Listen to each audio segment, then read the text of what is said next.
Good evening, everybody. How are you? I hope you're okay. Prime time with Vinny B.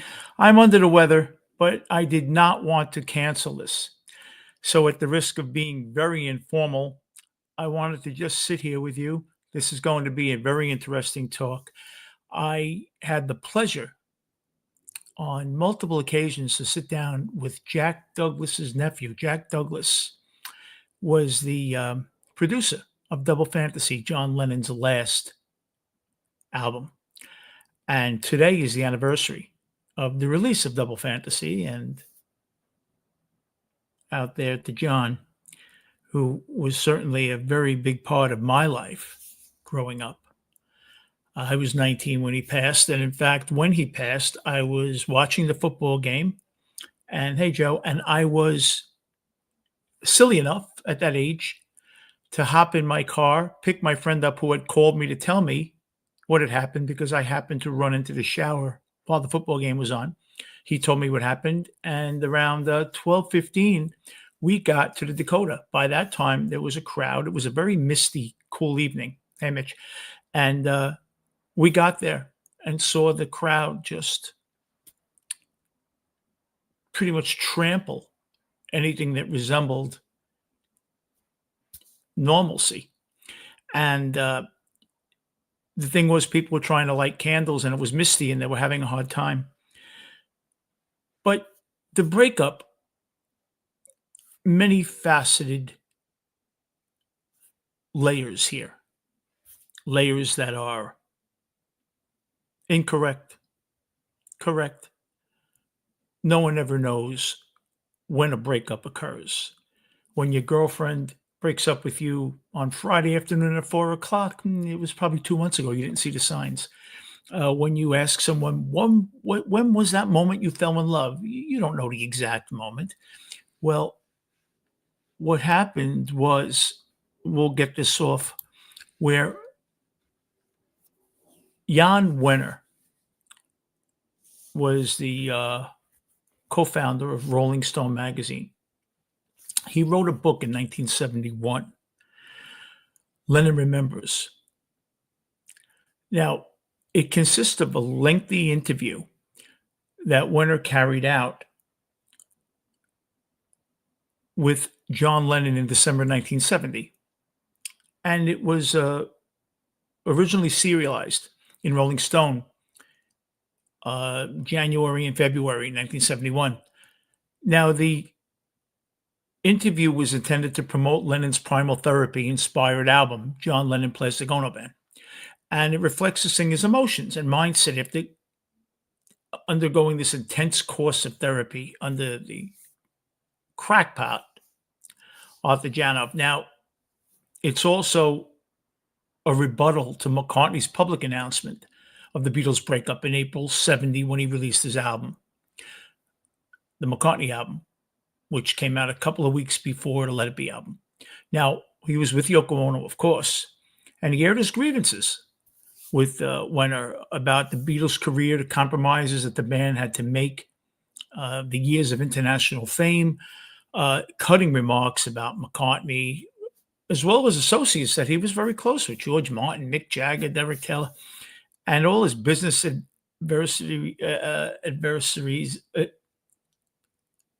adversaries. Sorry. And it just really set the tone for who was to blame for the breakup early on. I think Wenner set the tone that everyone blamed Paul McCartney. Okay. Now, he was disillusioned with philosophies and beliefs that guided the Beatles and their audience during the 60s. He became more politically radical, very nonconformist. And Wenner decided to republish the interview, and it was done without Lennon's consent.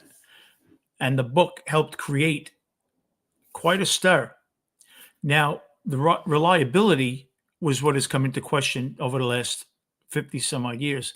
The inaugural issue was November of 67. And it had a picture of John Lennon on the cover. And then it did a year later.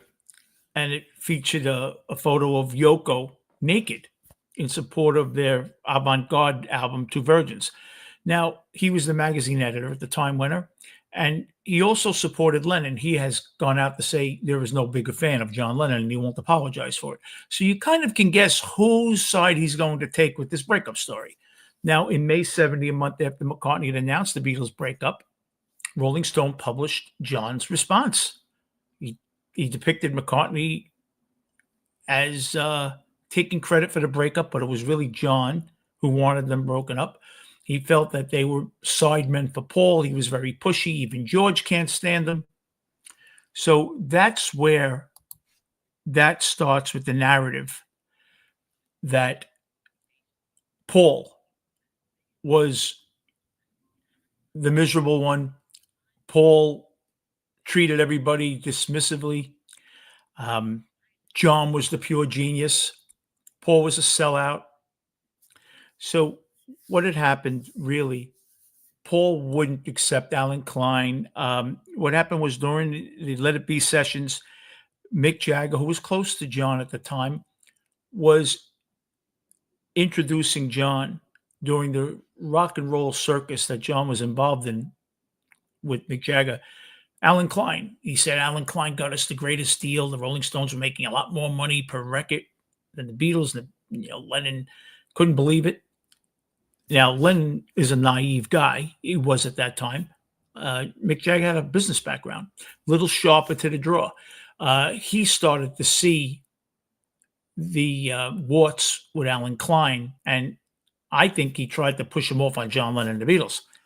So Alan Klein, his goal was to manage the Beatles. Beatles were having a tough time after the Apple debacle. Brian Epstein had died.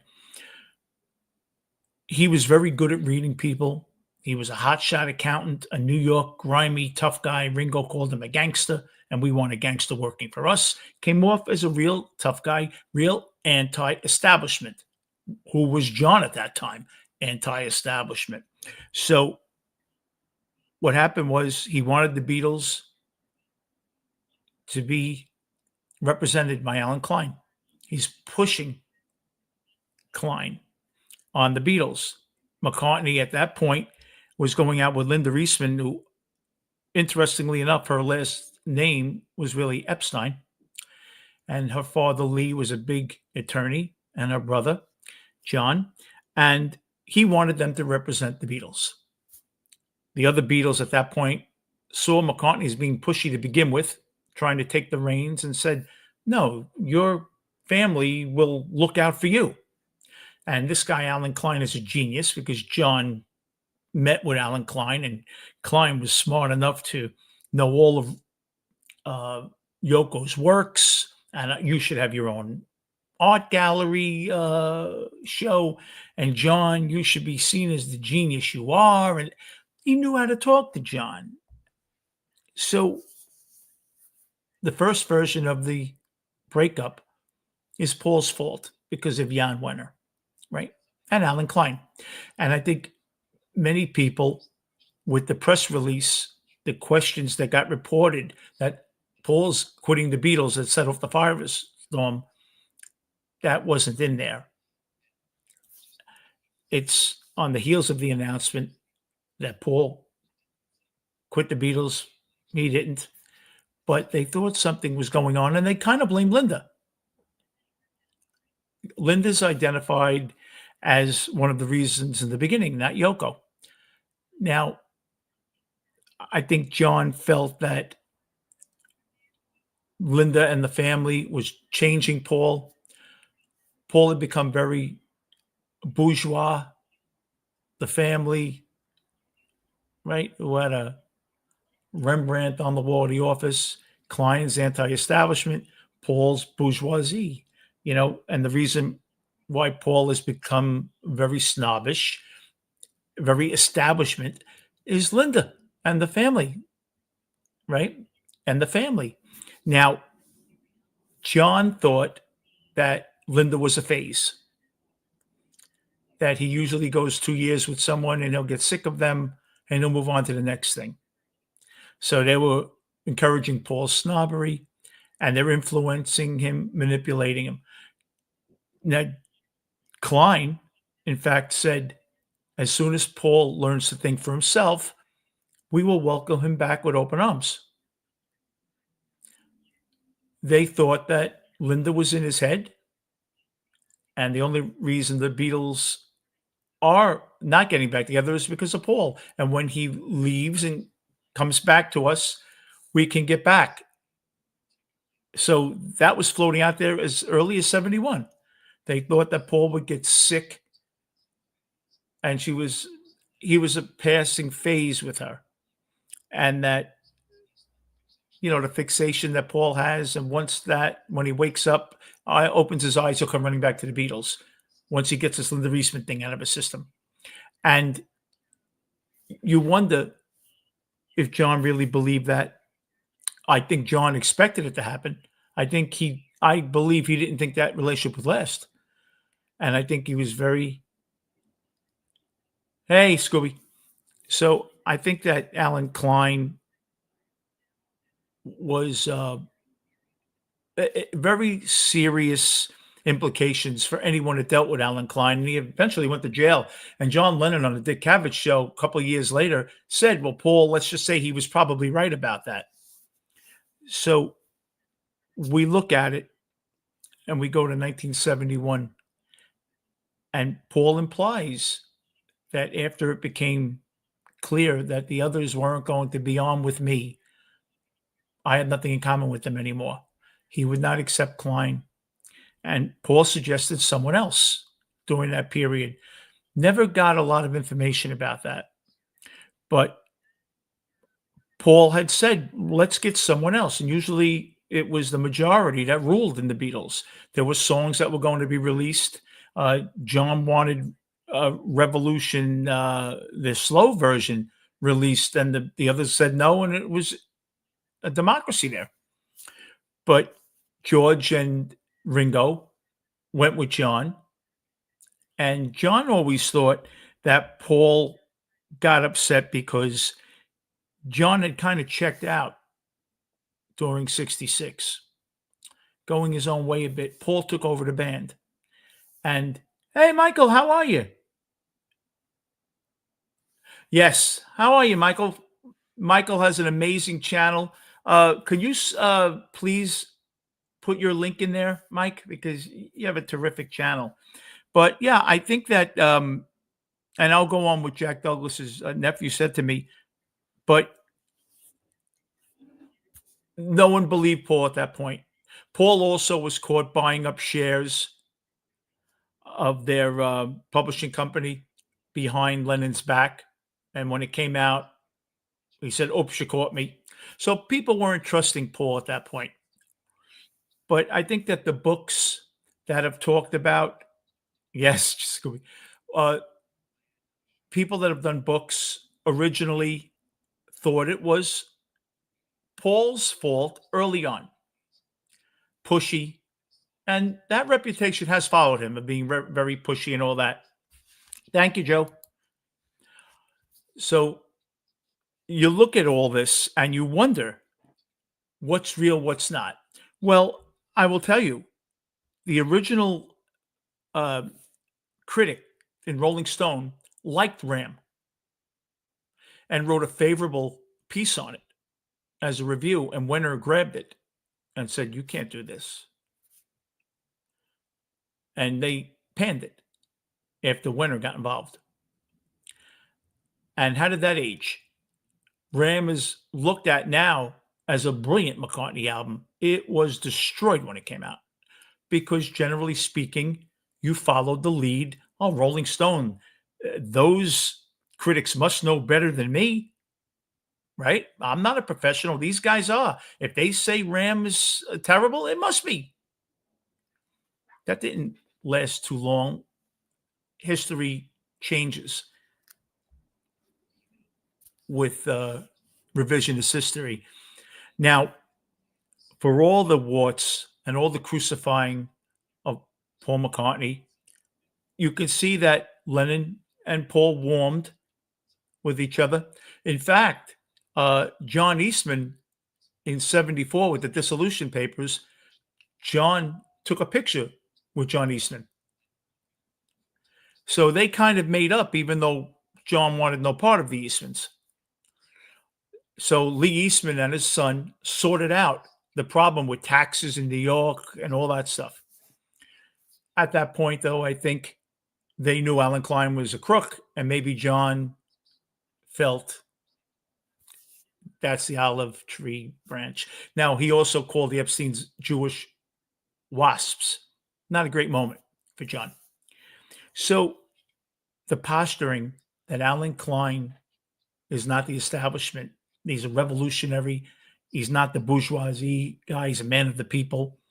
That's what I think Lennon identified with. And Klein, I think, intuitively got to John through that when he met him in January 69. He flew over. I think he saw that I could sell John. And he promoted Yoko as she should have the popularity that you do. He knew how to seduce people. And there's an interesting thing said about Alan Klein. Within 10 minutes of meeting you, many people said this. If Alan Klein met you for 10 minutes, he would, number one, figure out what your greatest desire was, and number two, what your greatest fear was. And he could do that with everybody. That's a great comment. And that played into how he got John, right? John wanted to be understood, right? And he had two major tools in his toolbox to deal with people. One was he'd promise you the world, promise Ringo to be a movie star. George, they will know who you are. You're really a genius. You have been minimalized in this band. John, you are going to be looked at as a genius, the real genius here. He knew what to say. He knew how to deliver promises, and people would buy it hook, line, and sinker. Now, his second tool was being a bully. If the first one worked, his reaction was to be a bully. And he could bully the hell out of you. He was a tough New York guy. And Ringo had even called him a gangster. And so we need someone like that. Now, look at this. Who is he exactly opposite of?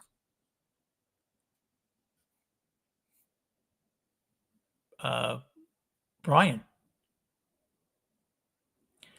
Brian was totally out of his. Listen, I think he loved them. I think he really cared about John and the Beatles, but Brian wasn't a businessman. And I think what happened there was Alan Klein is the antithesis of Brian Epstein. George had said, Brian, great guy, but knew nothing about business. We've gotten screwed over left and right. Alan's the guy that's going to tell you, hey, no one's going to screw you under my watch. That's pretty strong when you've been screwed and you're getting destroyed and you got a group like the Rolling Stones making double what you're making. So all of these people just were going against Brian. They love Brian, but it wasn't happening. It wasn't happening. And you look at as a genius, John called himself a genius. What is a genius? Okay. A genius comes out with many great songs, but there are plenty of okay songs in the Beatle catalog that aren't certainly a genius. Paul is a great craftsman. I think John felt that Paul sold out. The funny thing is, the more popular you get and the more albums you sell, many of your hardcore fans believe you're a sellout because they don't look at Cheap Trick when they came out with The Flame. Their true fans hated it because you sold out. Maroon 5 after their first album, you sold out. We love you for being who you are. Who is Royce, Mike? So that is the way it was perceived. Now, I think that through the years, getting to know Yoko. You have to remember, it's like when he asked for 12% in the first movie and the executives are willing to offer him 25%. Yeah, Brian was amazing, Mike. Brian truly cared for them. I do believe that. Uh, he was a very soft man. I think he really took caring for them to heart. You look at John Lennon, anyone John Lennon ever loved left him, from Stuart Sutcliffe dying on him, his uncle dying on him, right? His mom. And that was another thing. In many of the books, there was a lot of, in the beginning, a lot of John love. There was a book by, I forget who it was, but you had 2.5 pages on Julia Lennon, and you had 3 lines on Paul McCartney's mother's death. Now, John opened his heart up a lot more than Paul. Paul and Ringo were very quiet with personal details. John told everybody the stories, but John would also skew history. Uh, the rumor for years was it was an off-duty drunk cop that killed his mother. The guy wasn't drunk and he was driving with a permit. John fixed the narrative and would stay with it. That was one thing about John. John was not a revisionist. See, Paul McCartney's known for revisionist history. I think, although McCartney gets blamed for that, John certainly with Jan Wenner, he was the professional historian that was going to keep intact Yoko and John's story of being the brilliant ones. Um, Now, with this breakup, I think people look back and blame Alan Klein a bit for the breakup because there was definitely talk that if Paul accepted um, Alan Klein, they may have gotten back. Oh, hey, Royce, how are you? My old show was called The Four Horsemen about 5 years ago. We had with a couple of different partners. That's interesting. Hi, Royce. So, look, you look at this now. I'm going to talk a little bit about Jack Douglas's. It's an adopted nephew.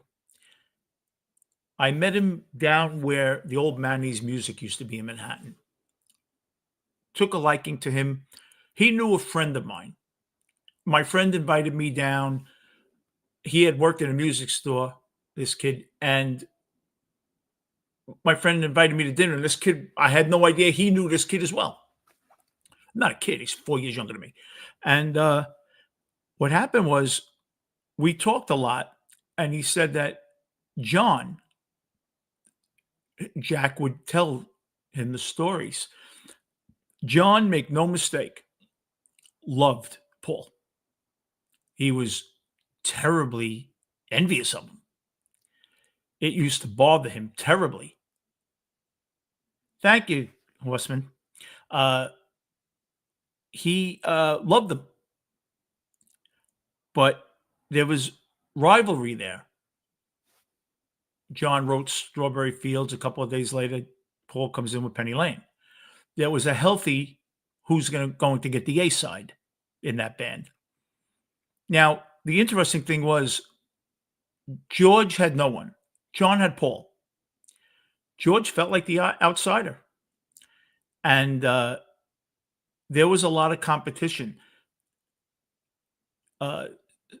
Sonny had told me, Jack's nephew, that George and John were much closer than Paul and John for a couple of years. From the Rubber Soul period. Oh, thank you. Thank you. I appreciate that, Roy. Uh, they were very close. Now, the problem with that was what he told me, they shared the LSD experience. Paul was the last on board with that. So they had a commonality. And George and John were starting to hang out a lot with Cynthia and Patty. And they'd go out a lot, the four of them. So they got very close. There are a lot of conflicting reports.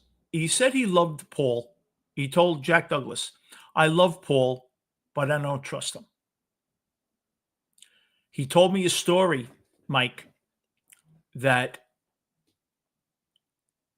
John in August was at the Hit Factory and he had a real hot nut that day. Then they could tell. What's wrong, John? Nothing. What's wrong? Nothing. Very bitchy. Yoko asked, oh, they were ordering sushi a lot. No, I don't feel like that again. And he purposely ate something non-microbiotic diet to annoy her. So they asked John what was wrong. And Jack Douglas said, what's wrong? He said, I thought everything was good with me and Paul. Spoke to him.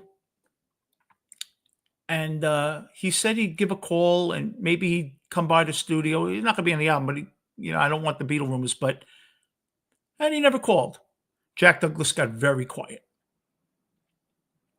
Very quiet. Now John notices something's wrong with Jack Douglas.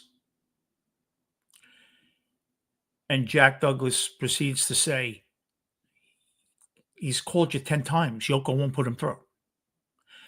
He took an old Gretsch guitar. I don't know if it was his casino guitar. I forget which one he had told me. And he smashed it and almost broke Andy Newmark's rider cymbal. And said, I know him longer than I know. Don't ever pull that shit again. And he stormed out on Yoko. He had led me to believe that marriage wasn't great. That they wanted to be the Richard Burton, Liz Taylor of music.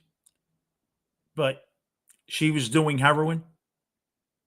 He was potted out of his mind for the most, not in the studio. He had cleaned up a bit going into the studio, but that she was heroin, that she was drinking straight vodka like it was water. In fact, I think the story is pretty known. He started coughing and he went to grab the water. He thought it was water. It was straight vodka and he spit it all out all over the place. But that marriage was all for show. Said that he did love Paul. He thought that Paul was a genius. Someone asked him in a word play during an interview, going to give you someone, name you, first word that comes out of your mouth. When McCartney's came out, he said extraordinary. That was his word for McCartney, extraordinary. He thought that McCartney was the best PR man in the business. Now, in May of 2008, I had been watching Ringo Rama. It was a DVD that came with the CD of the Ringo album. Mark Hudson had been in the band and produced it. Well, I went with my wife at the time to Memorial Day, went up to Lincoln Center. There was some outside cafes there. PJ Clark's was over there. I see him walking down the street. I got so nervous. I screamed, Hudson. I forgot his name. He turns around. Hey, how you doing? Talking for 15 minutes. Back then, my wife had the BlackBerry with the camera, and she's fumbling around, couldn't get it to go. And he's standing there. And he said, the Beatle, John Lennon, lived right down the block. I was right near Lincoln Center. I said, oh, yeah. I said, do you think they would have ever got back together? And he said, oh, I know for a fact they were going to get back together. I said, what do you mean? He goes, well, in 1979, they sued Beatlemania, the production. And the Beatles as a corporation was dissolved in 76. But he had a rider put in that lawsuit that if the Beatles went back together, that would he'd be able to use the name Beatles because they are thinking of getting back together because of the Long and Winding Road project that Aspinall was working on, and he thought they'd get back together. John hadn't been back to England in many years. John, in January, was going to see Aunt Mimi and everyone. Told me a story that Yoko just had a hold on him that the last time he had seen his uncle, I guess it was 5, 6 years before, whatever, 7 years before, in England, he went to the house and he's very docile, not saying a word. John's uncle said, "Let me take you out in the back and show you the flowers," or whatever he was showing. I forget what it was.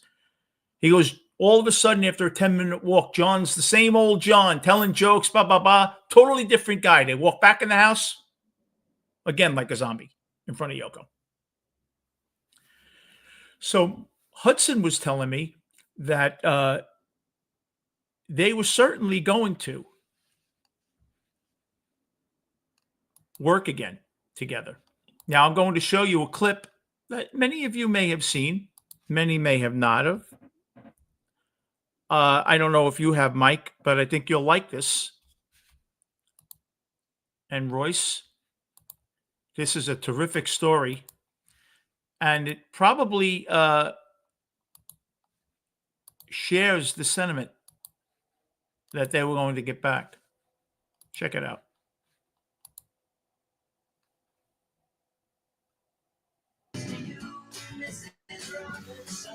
It's a noisy day in New York, but there's the Dakota across Central Park on Central Park West. And I have my great memory of John Lennon when I met him that one night with Yoko and David Bowie. And we went back to the Dakota after hanging out. He had just it was done the mid-70s. We were My Little Town. Show we Come back usually soon. did. Are you ever getting back together again? Are you guys getting back together again? It's settled, isn't it? So we go back to John and Yoko's place at the Dakota. Bowie was with us. We come in, John pulls me to the bedroom. Lennon's bedroom, we'd never met each other before. And incredibly disarmingly, he said to me, "Artie, you worked with your Paul recently.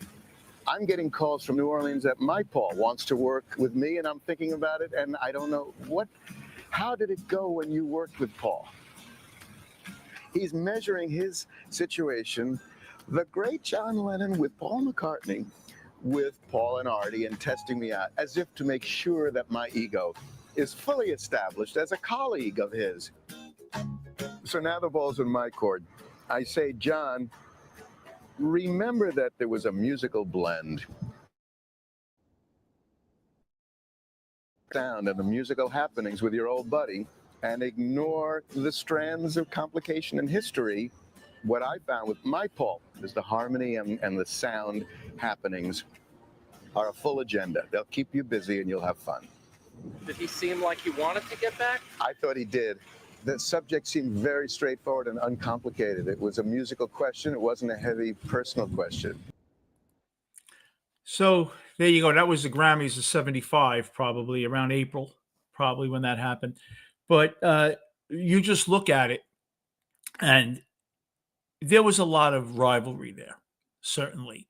Now, I personally believe that Yoko wanted John to be her John and no one else's. I think, although he went out to LA with May Pang for his Lost Weekend, John became John again. And she knew that was dangerous. Now, I think May Pang has made a living of her 18-month story with John. I don't doubt that it's true, most of it. But she said that they were ready to go visit Paul. They lived near a block down from the United Nations. And they were going to buy a house out in Long Island. In fact, Yoko, near Glen Cove, out there, They ended up buying the house out there. That was a house out on the Sound that John looked at with May Pang. Now, how he got back with the double fantasy is Jack Douglas was a runner at the Hit Factory. When Lennon moved here, he lived on Bank Street in the Village with Yoko, small apartment, brownstone. They went in to do the Christmas song. So This Is Christmas. Jack Douglas was editing spliced tape together. There was a story that Jack Douglas in 1964 got on a steamship with his friend. They went to England, snuck on the ship. They had to show papers to get off the ship and were quarantined on that ship until the ship turned around and went back. Douglas sneaks off the ship, goes to the London Echo, the Liverpool Echo paper. He says he's being held hostage on the ship. And the editor sends a crew down there. They got so embarrassed, the ship, they gave them temporary layover for a month. They could stay there. Douglas starts playing in a band across the street from the Echo. They find out, and he's becoming popular. Someone said, "Oh, can you come out? My friends want to meet you on the corner." They arrested him and brought him back to the boat. So when Lennon goes to make this album, cut the song, he wanted to get away from everything. So he goes up into the lounge. That's where Jack Douglas was cutting and splicing. He said, "You mind if I come up here for a second?" Douglas couldn't believe it. Oh, yeah, sure. He lays on the couch, smokes a cigarette. Douglas says, "I went to England once." He goes, "Really?" He goes, "Yeah." Told him the story. Lennon says, "That was you?" He goes, "We were in America looking for clips about our records going #1, and you were the front page of that paper. That was you?" He asked him, he said, "Come down." He said, "I can't go down there. I'm a runner here. There's real people are down there. Come down." He walks in. He's going to sit in with us. Everybody looks like that. He asked, "Jack, can you recommend any places to go to eat, good places?" Because they had just gotten there to Bank Street. "Yeah, sure." They become, yeah, absolutely, yeah. Him and Harry Nilsson. Oh, we used to put a toilet paper around his head. He did a lot of crazy things. Yeah, they were the Hollywood Vampires, that club. They called themselves the Hollywood Vampires. They go drinking all night, those guys. So what happened was he starts really doing well, Douglas, and does a Stones album. So Lennon calls him, "How you doing? Blah, blah, blah, blah. Why don't you come out here and hang out with us?" "Well, I'm doing the Stones." He goes, you're the producer. You tell them where to go. There's a great sound studio here that we use." So loses contact with him. Around 1978, John is giving Sean lessons at the YMCA, Upper West Side. Douglas runs into him. "Oh, how you doing? Lost contact for 5 years, blah, blah, blah. Here's my number." He doesn't bother him. Douglas is walking to his house in the Village. Hears the phone ringing, and it's ringing incessantly. He finally goes in and answers it. It's someone who says, "We have an opportunity. Someone wants to meet you. Go to wherever the seaport is, where the hovercraft is." He gets on the next day, brings him out to Glen Cove. Yoko Ono is waiting for him. Yoko Ono said, "Yeah, definitely, yeah, the Four Horsemen, the Hollywood Vampires." So Yoko says, John's going to call you in an hour here. John calls. How you doing? Blah, blah, blah, blah. He said, Mother is going to give you a manila envelope.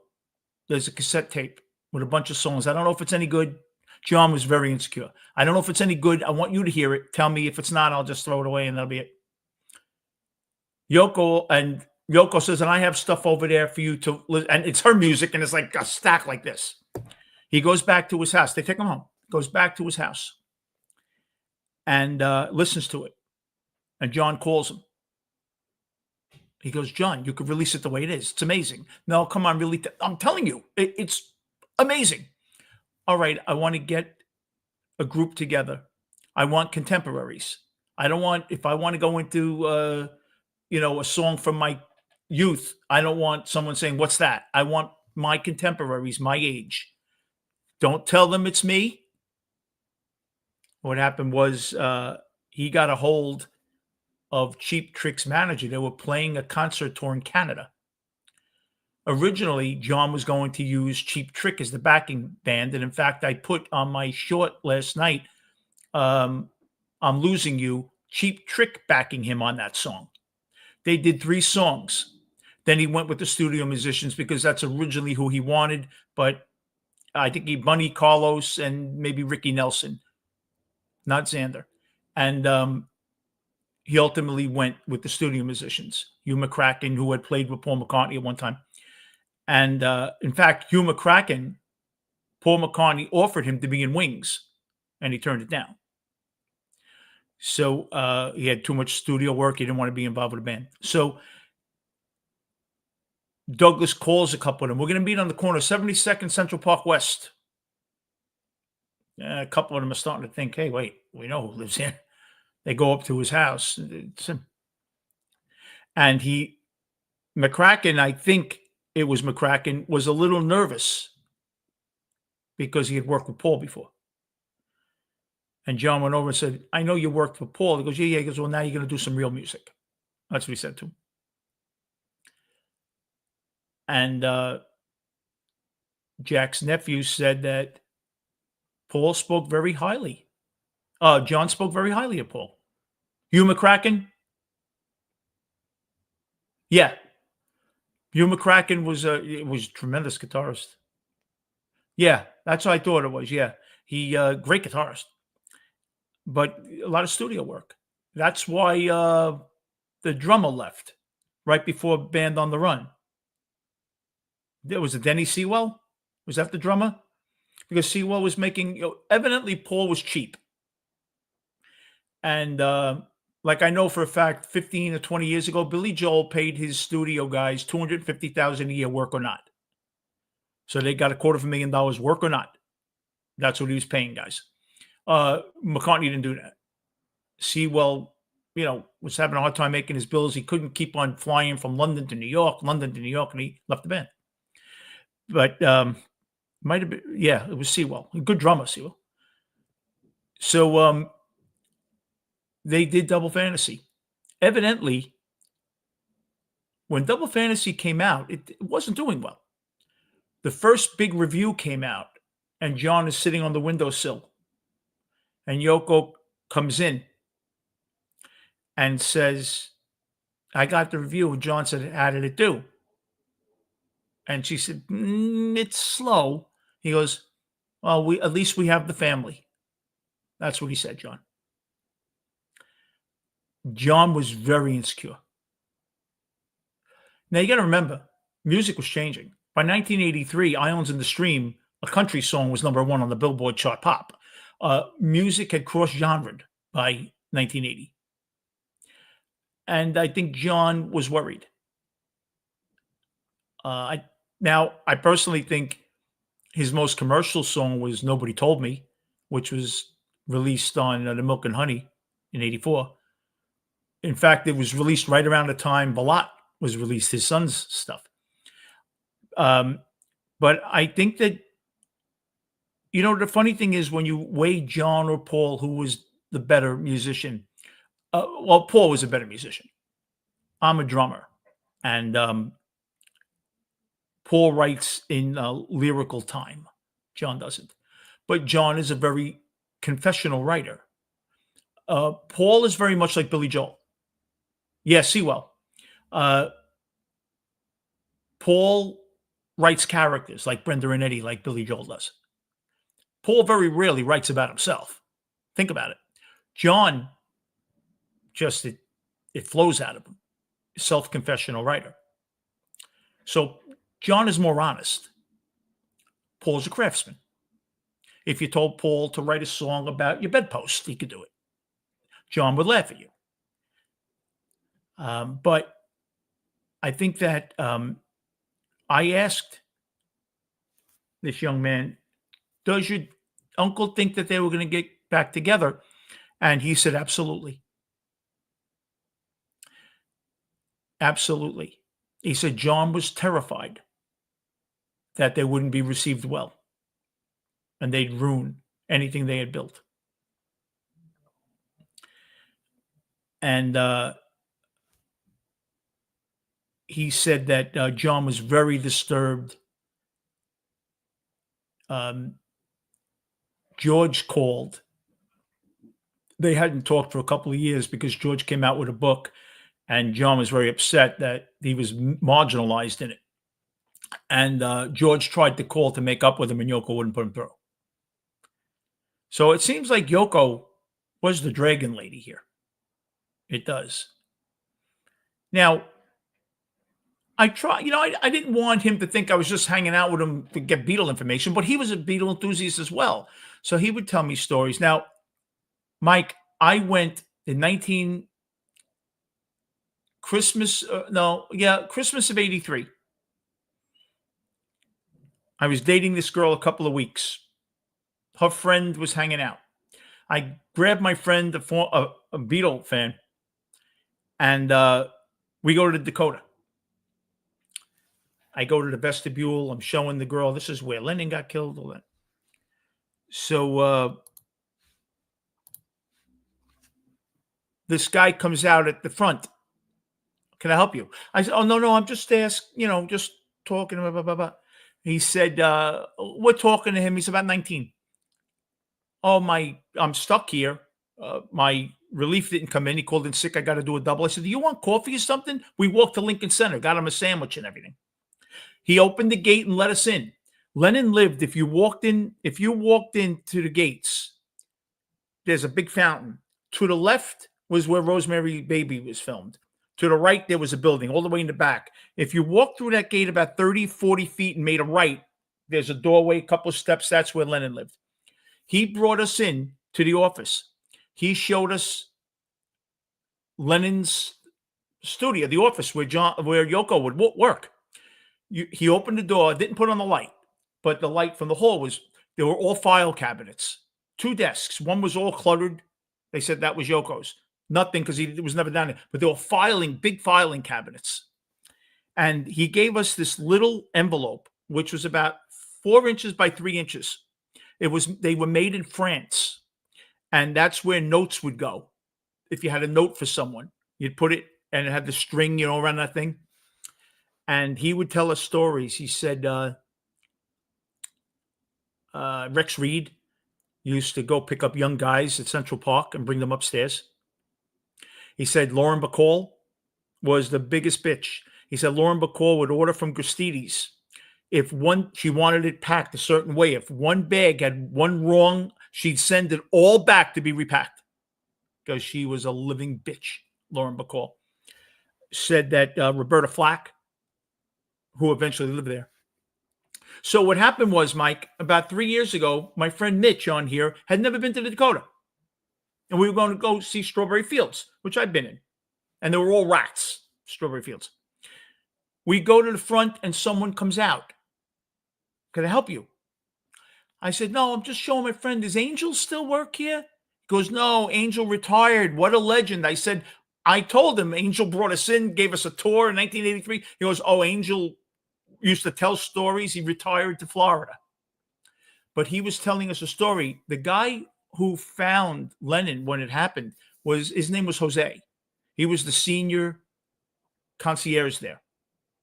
He is the one that screamed to Chapman, get out of here, get out of here. And Chapman dropped the gun and then stood about 10 feet away. But he was there when Chapman was holding the gun. This guy, Jose. I don't know if he's still at the building. I doubt it now because he was an elder, in his 40s maybe back then, from what I think, because I never knew this until I went with Mitch a few years ago and spoke to this guy.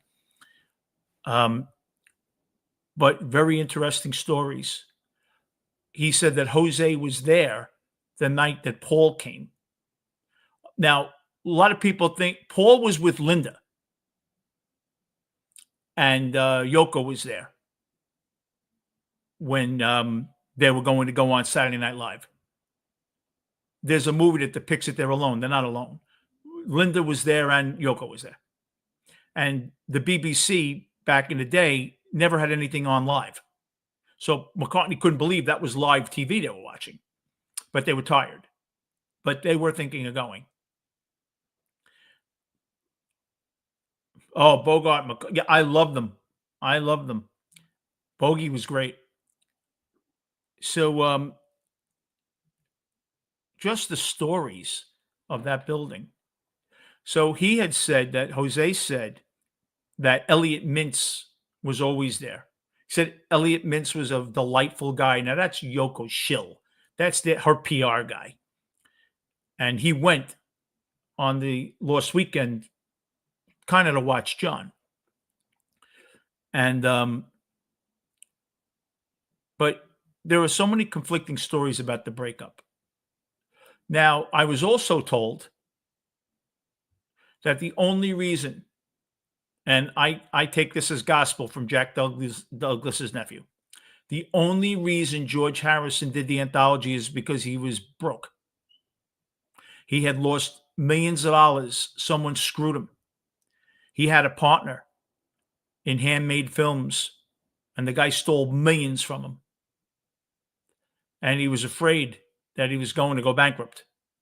That's when George decided to do the anthology. George had no use for anything Beatles. This kid told me that if you wanted to talk about gardening, George would talk to you for an hour. If you mentioned the Beatles, he'd run away. He wanted nothing to do with the Beatles until he went broke. Then he was all for the anthology. But I was also told that during the anthology, it was sanitized. He told me that Jeff Lynne told Jack Douglas, George and Paul fought many times on that anthology. Many times. The first fight was when they were doing Free as a Bird. And Paul walked in with written lyrics already for the middle. And George said, no, I'm writing it. And they had a fight and they almost scrapped the whole thing. Yeah, Harrison was broke. Well, not broke, but he was in trouble. Well, isn't it interesting that Harrison, who never wanted to be involved with the Beatles, all of a sudden was all pro the anthology? I thought of that after the fact. I didn't think of that honestly before the guy told me this. But yeah, he said Harrison got along with Paul because they were two totally different people. Paul's always on. But he told me that that George and Paul, they could go to dinner, have an amazing time doing anything. Once it became musical, Oil and Water. The Beatles really, their last album was 1970 because they finished I Me Mine in April of 70. George, Paul, and Ringo came in to finish that song. John wasn't there. So that was technically done because the movie was coming out in May and they needed the song done for the movie soundtrack. And they said if the three of them were in the studio, it was great. They were getting along. If four of them were in there, it didn't work. Not anymore. It didn't. But they said, yeah, there was a lot of friction during the anthology and it was a very sanitized. He doubted it was the real story. It was very sanitized. The story with the flaming pie, that John had a dream of a flaming pie, and that's why the Beatles. And George said, no, He was hanging out with Pete Shotton, and me and George walked over to him, and he goes, "I got the name Beatles with a Beat, like the Crickets." So during the anthology, when Paul said to Yoko, he told us that, she said to him, "You could have a dream about a song yesterday, but he can't have a dream about a flaming pie." That's what she said to him. I tend to believe McCartney with this one. I don't think he had a dream of a man in a flaming pie saying Beatles. I doubt that. But John said a lot of things. The good thing about John was John would own up to it and move on. John was all for the Maharishi. Then he said, "No, I made a mistake," and he'll move on like a little kid. I'll move on. I made a mistake. So what?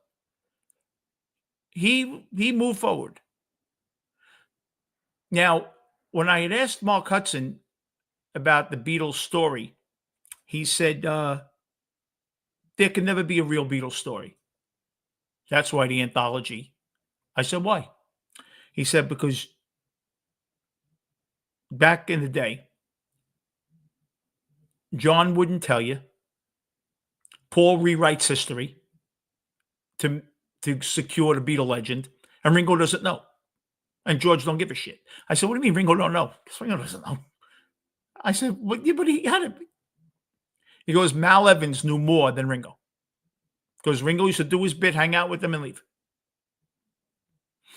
He said, Mal Evans knew more about the Beatles. Oh, thank you so much. That was so nice of you. Thank you. I really appreciate that. That was wonderful of you.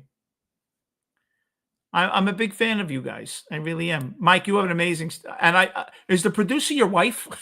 Because I love how you guys... You're just so terrific together. And I know you're a musician. I could tell before you even said you were. I could tell. I'm a drummer. I actually drummed the Juilliard. And I took courses there, and I taught drums and stuff. And I was going to do something on Keith Moon. You know, Keith Moon did away with the hi-hats. If you ever noticed, Moon in concert didn't play hi-hats. He didn't like them because he felt it got it. They were there. It got in his way. But I'm going to do something on Keith Moon. Thank you. I appreciate that. Yeah, Keith Moon was brilliant. He played in 7/16. You know, he could play one in the bar. You're a musician, Mike. Keith Moon could play in the one bar. Would take other drummers 4 bars. His cadence and all that.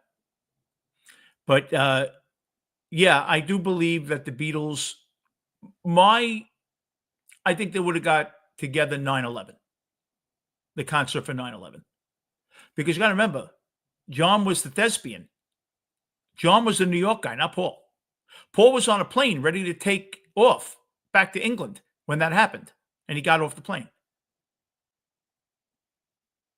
Oh, was that it, Mike? Because I know that Yoko and Paul kind of, you know, it's funny. Hey, DJ, I believe Paul, even with Wings, Paul wanted to be in a band. Paul just likes being in a band. You could tell.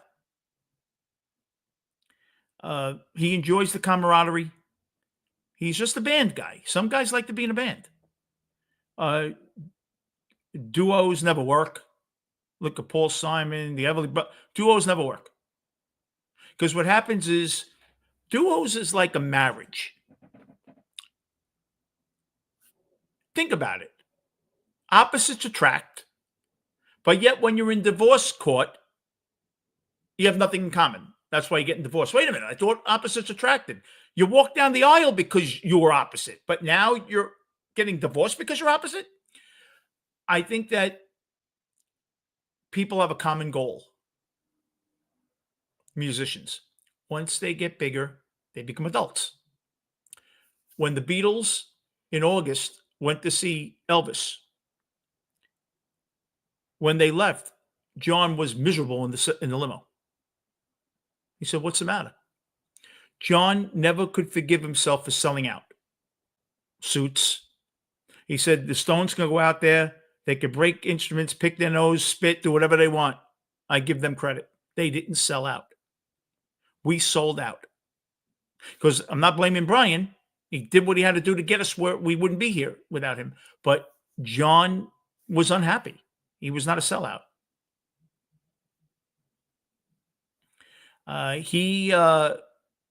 John wanted to be John. Didn't want to explain to anyone who John was, because I don't think most of the time John knew who John was. John got up in the morning and decided who to be for that day. Paul was a company man. Paul was never radical. Paul wanted to be a star. There were rumors that he said to Brian Epstein, if the Beatles fail, I'll be a star, right? Paul always wanted to be a star. When Paul's mother died, Paul said to his father, what are we going to do without her money, her paycheck? That's what Paul said. Paul's a very odd duck. Paul's a very odd guy. I don't doubt he's a nice guy, but I think that he expects everyone to do what he would do. I think he expects if I would drive 100,000 miles to change your flat tire, you should do that for me. Not everyone's capable of the same type of friendship. He expects you to do exactly what he does or more. And it's not fair. He's very demanding. I thought so. Oh my God. Thank you, Michael. Thank you. That's wonderful. I am now donning Michael, one of my dear friends here. And in fact, what I want to do, how come it's not coming up here though?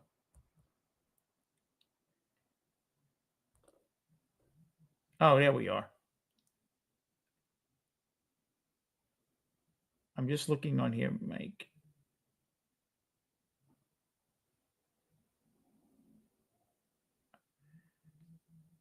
I want to make Mike and his pal moderators on here.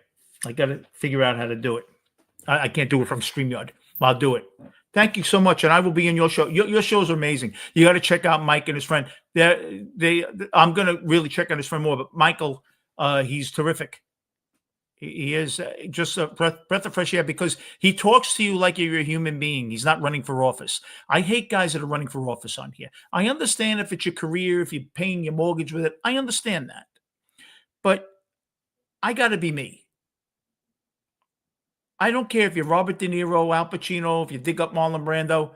No one can be Vinnie Bracco better than Vinnie Bracco. I might suck, but they still can't suck as good as me. That didn't come out right, did it? Oh boy, a content provider is going to take that snippet of a ball. You know what I mean?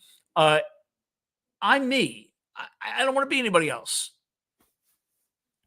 And Mike seemed like Mike.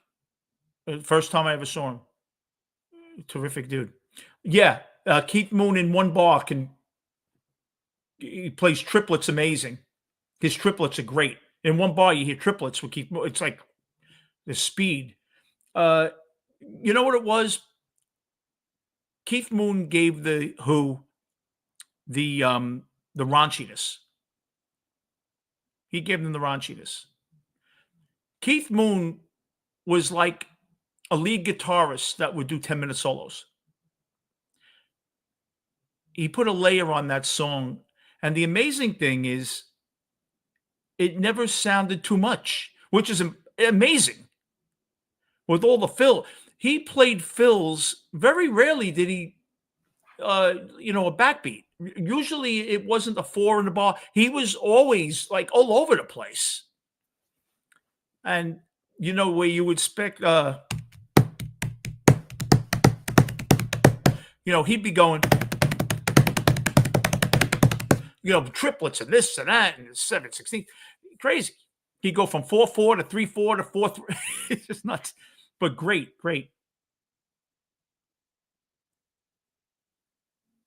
Yes, Mike.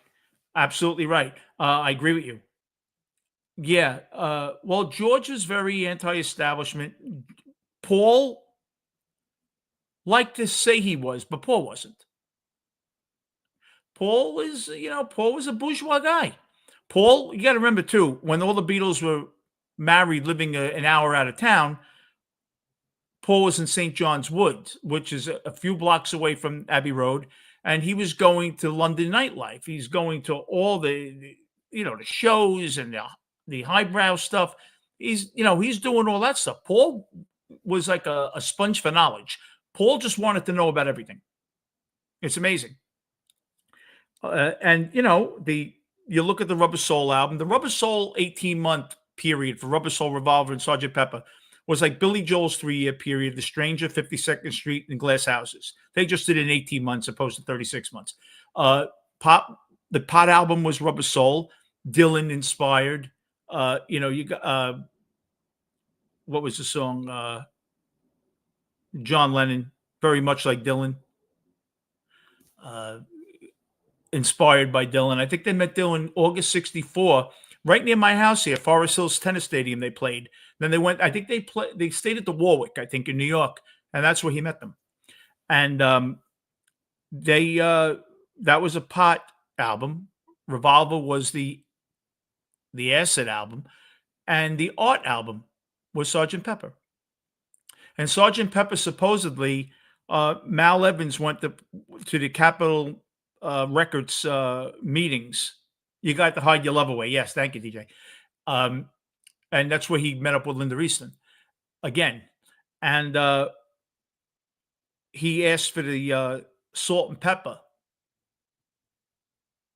And it sounded like Sgt. Pepper. But then they made it was going to be originally Captain Pepper and His Lonely Hearts. They came up with Sgt. Pepper, flowed.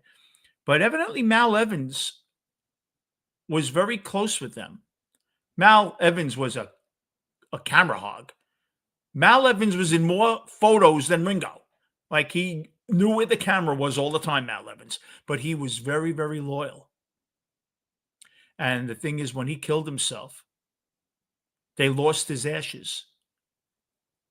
The Post, and John Lennon said it must be in the dead letter department. But, Lennon, they loved him, but Lennon was very sarcastic.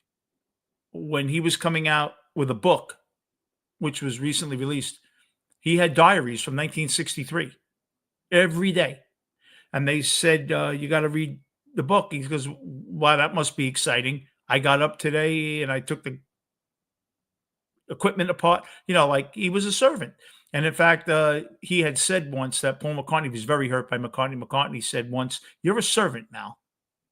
And Mal Evans was floored by that. And when he asked Ringo, he got their permission to write a book about them. It was going to be in 75. And Ringo said, just tell the truth. If you don't tell the truth, it's not worth it. But he was very loyal to them. Very loyal to them. But, the genius was in both of them. Because I'll tell you why. When I was doing with my band, when I was doing a show, there could be a record producer there. And I wouldn't be as up for the show as if a girl that I loved was there and I wanted to get with. Now, that doesn't make sense, right? You would think I'd want a record producer to impress him. The girl. That's what it was with Lennon and McCartney. They would have never been Lennon and McCartney without Lennon and McCartney. John wrote the way he did because of Paul McCartney. Paul McCartney became Paul McCartney because of John Lennon. They would have never been, I think they would have written, but I don't think they would have ever been nearly as successful if they didn't know each other. First of all, they wouldn't have been the Beatles. I don't think they would have done anything. But I think that it was a combination. What makes you look at a girl and that's the one forever? And you hear how many stories people say, soon as I met him, I knew I was going to marry him. They're married 40 years. Like, did you really know? Yeah, people will say, yeah, I did. There's that blend that is magic. Yeah, it's incredible. Oh, in San Francisco, the Cow Palace? Yeah, the Beatles played there, right? They played in August, I think. One of their last concerts was at the Cow Palace. Are you out in San Francisco, Mike? Be yourself always is my yeah, you gotta be yourself. No, you seem like you are yourself. That's what got me with your channel. You know, Matt Williamson's a nice guy too. You know Matt? Pop Goes the 60s, Mike? He's a very nice guy, Matt Williamson. Excellent at what he does.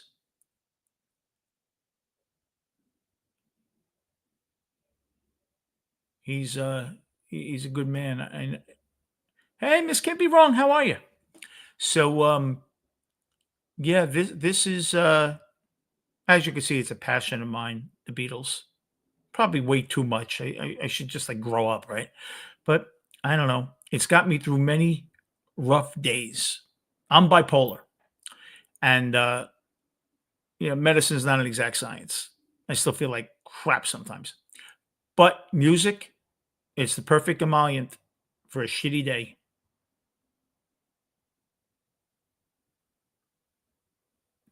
John said once that Paul loved to be looked at as a normie, but to prove that he wasn't, he painted his left ear blue. Yeah, no, I agree with you. I agree with you, Mike. Paul McCartney, um, it's funny, Mike. I met Peter Asher, and I was going to have Peter Asher on my show. And I spoke to his agent, going to try to get him on my show. I spoke to Peter, very nice guy. I met him at a Beatle convention a couple of years ago. One of the first questions that I was going to ask him, and he'll hang up on the feed.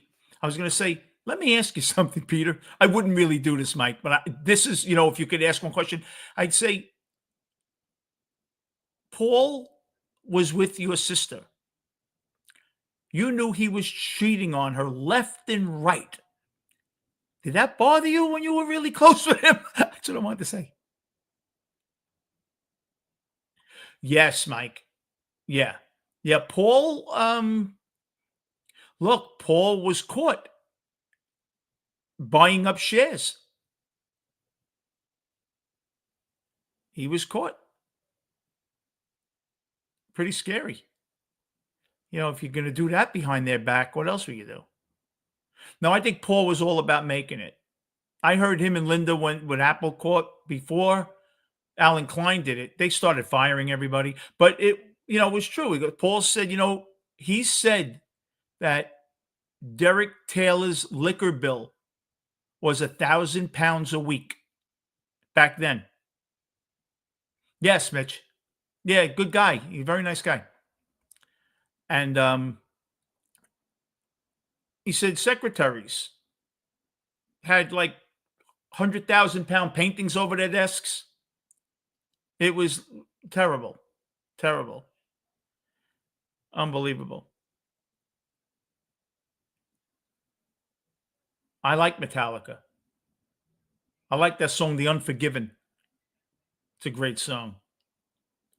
So, yeah, the breakup, very misunderstood. I think Yoko had a lot to do with it. I think the Beatles had a right to be annoyed with her. In fact, right before Linda, Paul had a girlfriend, Francie Schwartz, who was a model. She was about 21 years of age. And because Yoko was in the studio, he brought Francie Schwartz in when he was doing Blackbird. And supposedly, she had a fight with John and said, you think you're hot shit, you and your Japanese tart. Supposedly, Francie Schwartz said that. She didn't take any shit.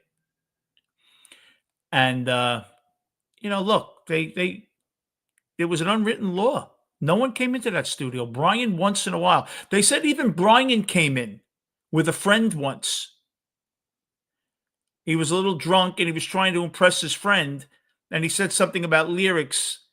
And John said, you don't sing. You sign checks. Get out of here. John can be very cutting.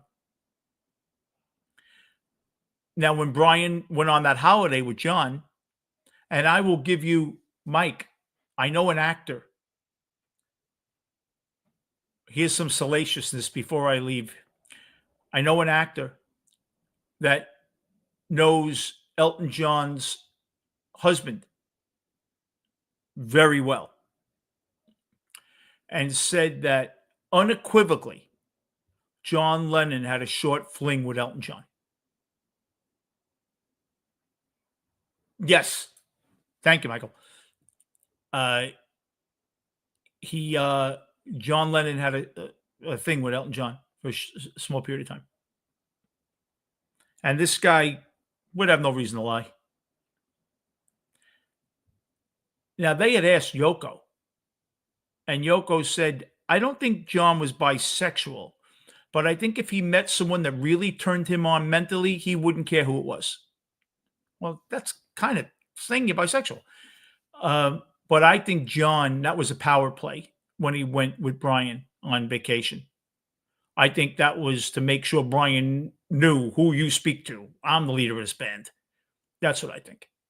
I think John used him, like mesmerized him, knowing that Brian loved John and John, you're going to do things my way. You come. I'm the boss here.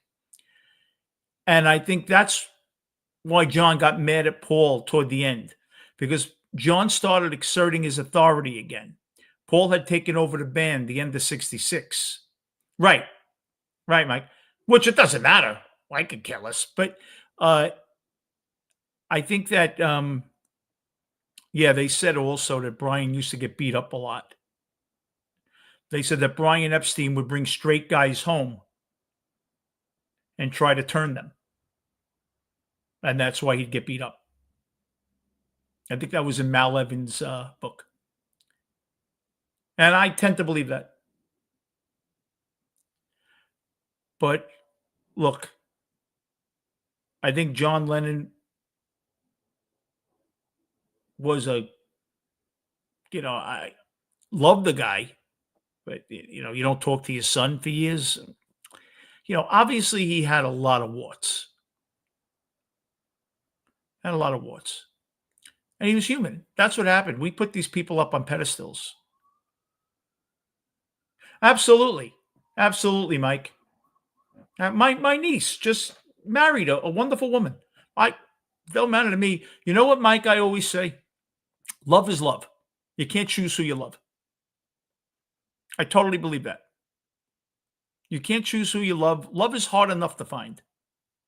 And that's totally within your right to love who you want. That's how I feel. So when I tell people that I like the Beatles better than the Stones, I'm allowed to say it. Because on my shorts sometimes, Beatles suck, Stones were great. Yeah, the Stones were great. But you don't have to diminish something to make something look better. Just because you love John Lennon, you're not saying that Paul isn't a genius. You're just saying, I think John's a genius. For some reason, when you give something credit, automatically they think you're knocking something. No. I totally believe that Paul McCartney, to this day, is the greatest PR guy out there. And as much as John Lennon said he didn't like PR, he had no problem cashing the checks. He could have quit in 65, I don't want suits. I'm not selling out. He's singing Working Class Hero, and the guy's sitting on 200 million in 1980. You know how much 200 million was in 1980? But look, they changed the culture. They opened the door for the Stones, for the Kinks. The Kinks got screwed because they got banned out of America for 3 years because of a concert mishap. They missed critical years in America. That's why they didn't get bigger. But look, The Who, brilliant. Yes. Yes, Royce.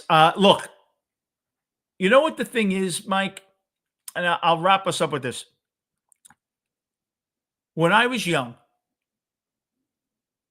I was a Met fan. Oh, I love The Who, miss.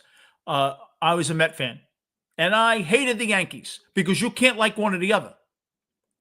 When I had a son and he was 30, and I saw how it hurt him when he was 10 and the Yankees lost, all of a sudden I didn't hate them that much. You can like both and prefer one. Yeah, I think the Stones great. Do I think the Stones followed the Beatles a bit? Let it bleed, let it be. Yeah, I do. But look, if you're a looter and you crash the doors of the Gap and you break in first, you can't start chastising people behind you that are robbing with you. You open the doors. The Beatles opened the doors. There are going to be people to follow. It's as simple as that. The Beatles used the studio as an instrument. The Beatles used the studio as a fifth member. But no one used the studio as an instrument like the Beatles did. I bet you John Lennon was doing I Feel Fine, the guitar, he accidentally put it near the speaker and he had the feedback. Some things are accidents, happy accidents. But the Stones are brilliant. Charlie Watts, technically, and I'm a drummer, he was a better drummer than Ringo, technically. Charlie Watts was always a split hair second behind the hat tops with the snare. That's what gave him that certain sound. But Ringo's timing was impeccable. Ringo wouldn't step all over the vocals. You knew you could throw your vocal out there without getting stepped on with a fill. And someone who was very much like Ringo, who was actually probably a better drummer than Ringo. From my, I look at it technically because I taught it. Jim Keltner. Jim Keltner, outstanding drummer. Outstanding. Alan White. Alan White, very much like Ringo. See, the thing with Ringo, he played on a right-handed kit and he was left-handed. So he had to come over. And that's why he always shook his shoulder. He shook his shoulder because he had to go over. Thank you, Mike. When's your next show, Mike? I will be there. But, Ringo, you never had to tell Ringo what to do. Like, look at, what is it? Here Comes the Sun? Here Comes the Sun. What is that? 17ths? That's an offbeat. 7/8? 7/8? Or something like that. Here comes a. It's like, it's an off, it's rough to play that. But thank you, Mike and Royce. Thank you so much for coming in. Thanks, Miss Can't Be Wrong. Everyone, thank you so much for coming in. I really do appreciate it. My shorts will be out in a bit. And in fact, this robe I bought at the Beatle Fest. Treated myself to something Beatles. You know what I'm thinking of buying? God forgive me. It's $3,000. I want to buy the I Me Mine leather-bound numbered edition signed by George Harrison book. I might go for it. I don't know. I might start playing the lotto. Everyone, thank you so much for coming in. God bless you. 7/8. That's what it is, DJ. 7/8. It's different. Thank you so much for coming in. Have a good night, everyone. Miss Can't Be Wrong. Thank you so much for coming in. I hope you're doing well. And everyone, good night. Charlie had swing. Yeah. I think Charlie technically is a little better. Jim Keltner is technically better than all of them. You've heard of Jim Keltner. Keltner's brilliant. I like Alan White, the late Alan White, excellent. In fact, Alan White got the Yes gig because when the Yes drummer left, the manager said, Alan White just drummed for John Lennon. He's got to be good.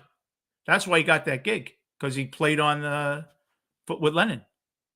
Alan White was terrific. He had fills and they were never the same. God is a concept. When he does that song, all the fills, Alan White did fills like Ringo, never the same. Yes, they're great people. Your people are very nice. I'm going to check both of you out. Your next shows, I'm going to put you on my notifications.